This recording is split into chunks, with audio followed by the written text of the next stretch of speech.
December 2019. There are two distinct ways to be politically moderate, on purpose and by accident. Intentional moderates are trimmers deliberately choosing a position midway between the extremes of right and left. Accidental moderates end up in the middle on average because they make up their own minds about each question, and the far right and far left are roughly equally wrong. You can distinguish intentional from accidental moderates by the distribution of their opinions.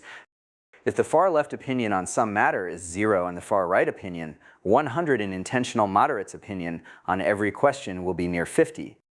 Whereas an accidental moderate's opinions will be scattered over a broad range, but will, like those of the intentional moderate, average to about 50.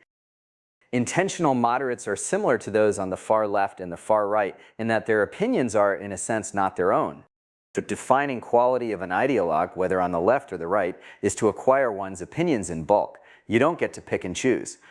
Your opinions about taxation can be predicted from your opinions about sex.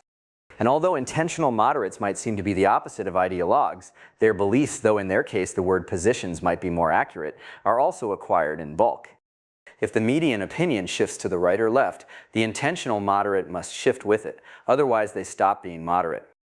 Accidental moderates, on the other hand, not only choose their own answers, but choose their own questions. They may not care at all about questions that the left and right both think are terribly important. So you can only even measure the politics of an accidental moderate from the intersection of the questions they care about and those the left and right care about, and this can sometimes be vanishingly small. It is not merely a manipulative rhetorical trick to say, if you're not with us, you're against us, but often simply false. Moderates are sometimes derided as cowards, particularly by the extreme left. But while it may be accurate to call intentional moderates cowards, openly being an accidental moderate requires the most courage of all, because you get attacked from both right and left, and you don't have the comfort of being an orthodox member of a large group to sustain you. Nearly all the most impressive people I know are accidental moderates. If I knew a lot of professional athletes or people in the entertainment business, that might be different. Being on the far left or far right doesn't affect how fast you run or how well you sing, but someone who works with ideas has to be independent-minded to do it well.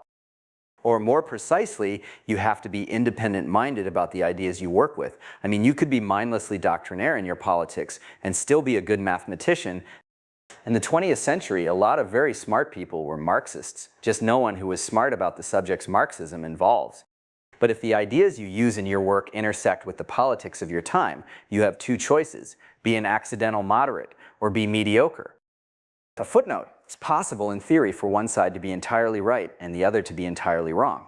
Indeed, ideologues must always believe this is the case, but historically it rarely has been. A footnote: having heretical opinions doesn't mean you have to express them openly. It may be easier to have them if you don't.